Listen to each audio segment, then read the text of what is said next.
Let's pivot here, Christian, to the Atlanta Falcons here. So my questions for the Atlanta Falcons are going to be: does Desmond Ritter have the ability to rise to the occasion?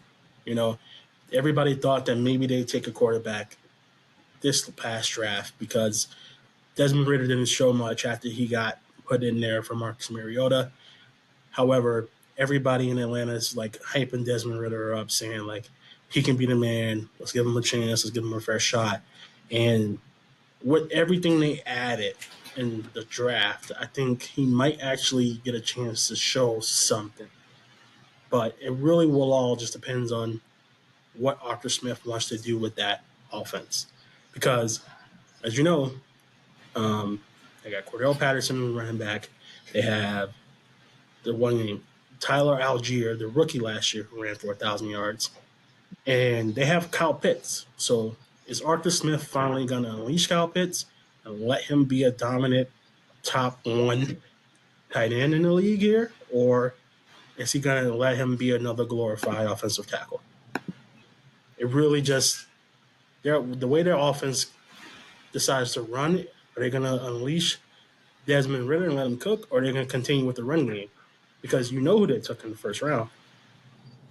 I mean, you gotta be steady with the run game after taking a running back at number 8 overall. I mean, this is supposed to be a generational talent in Bijan Robinson, and there's some reports saying. I think there's some reports out there that are that have Bijan playing a little slot too, right? Yeah. Did I see that somewhere? Yeah, they got him lined up pretty much everywhere, trying to maximize his ability. But do that with Kyle Pitts. That's all I'm saying. I think with their running game, Cordell Patterson, obviously, Bijan Robinson, but I do think we'll see a lot of 2 tight end sets because this offseason they also acquired Jonnu Smith, who, I know he didn't really do too much in New England the last couple of years, but he showed in Tennessee that he could be a legit receiving target as well. So you got another, shifty, quick tight end there on the line as well to go with. Kyle Pitts as well. So I think this could be like one of those breakout year for Kyle Pitts. And, a guy that when he came out was the best tight end since to come out in the draft. So I think it could be a lot is riding on Desmond Ritter though. I mean, never mind that Drake London was a first round pick last year. He had a pretty good rookie season. So the weapons are there for Desmond Ritter. So this is a put up or shut up type of year for Ritter. And if he doesn't, answer the bell cow, do they go to Taylor Heineke? They signed him in the offseason. I mean, I know he's not, a top, 15, 16 quarterback in the league, top half quarterback in the league. But I mean, he did show some things in Washington, and certainly, sparked that team when they needed it the most the last couple of years. Yeah, and another name we didn't mention here is Drake London, the wide receiver they took in the first round last year at pick number 8, which, let me tell you, I liked Drake London. I hoped, and all the reports said that Drake London is a type of wide receiver the Jets would love because he got size, speed, he can catch, right? And I was like, please, Jets, don't take Drake London. Don't take him. And all reports came out that the Falcons were looking for a wide receiver. And they was like, take your pick on who's the best. And then I was like, don't take Garrett Wilson. Don't take Garrett Wilson. And the Falcons came through for your boy. And they took Drake London. So I appreciate them for helping the Jets get out of their own way and allowing Garrett Wilson to fall for them. And Garrett Wilson being able to go on and win Offensive Rookie of the Year. So that is kind of crazy to think that I forgot that Drake London was picked ahead of Garrett Wilson. That totally slipped my mind. I forgot all about that. I'm pretty sure he had a decent year. It wasn't Offensive Rookie of the Year. It was decent, but like they were a run first team, and so he didn't really get the opportunities to kind of showcase his talent there. Yeah, 72 catches, 866 yards, and 4 touchdowns. So almost 1,000. Almost 1,000, 4 tutties. We like that. So let's talk a little bit about their draft, Christian. What are the odds that Bijan wins Rookie of the Year? I mean, I gotta think he's got to be the favorite, right? I think he's probably the favorite thinking about it right now because he's got to get his touches. And what we've seen from him at Texas, again, I get it. It's another level at the NFL. We've seen great college running backs, just turn into complete busts in the NFL, a la Trent Richardson, who was supposed to be like the next great.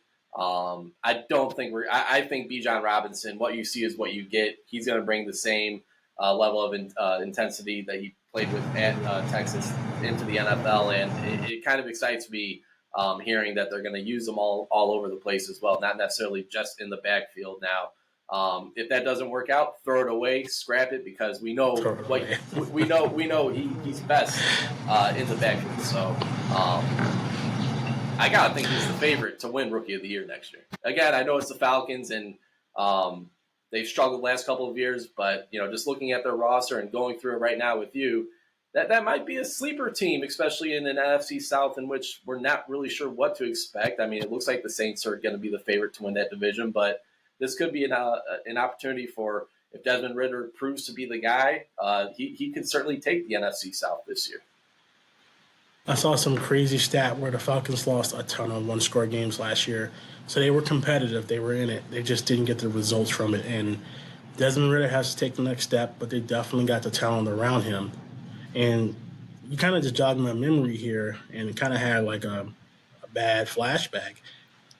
Them putting Bijan in the slot kind of reminds me of what Jacksonville tried to do with my man's Travis Etienne. Yep. And I was like, that did not work. Like, no, that did not work. That's not what he's good at. And we put him in the backfield, he lit it up. So, right. Atlanta, learn from Jacksonville's mistakes. Okay, do not do this. And or if you do it, realize it's a mistake when you see it and throw it away. And just throw it away. Start over. But Christian, I think the Falcons might have had the best draft in the NFC South, in my opinion. So they took Bijan in the first, and some people knocked them because they took a running back in the first. But I think we saw with the Jets last year that taking a really good running back can definitely boost your team. The Jets took Breece Hall in the second round, but he was the best player the Jets had up until he tore his ACL. Right. They also took Matthew Bergeron, and he was a sleeper offensive tackle who had some really good production for Syracuse. There was some initial talks about him sneaking into the first round. That obviously didn't happen. And then they took defensive end Zach Harrison, who was a solid defensive end at Ohio State.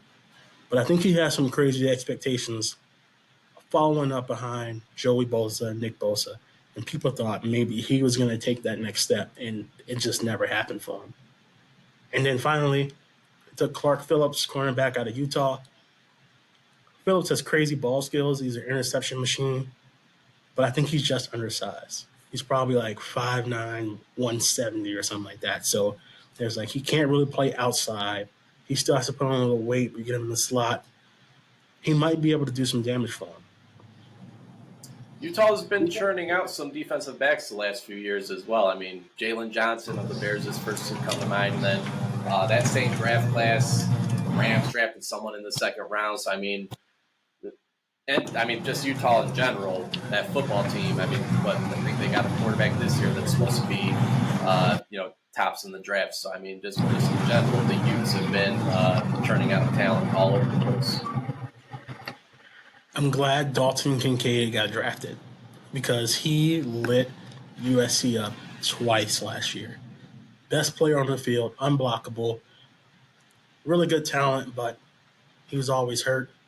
So last year when he was finally healthy, he did what a healthy, good tight end can do. And that's tore up my USC Trojan and kind of just like said, y'all want to get in the playoffs? Not so fast. Yeah, he's in a great spot there in Buffalo too.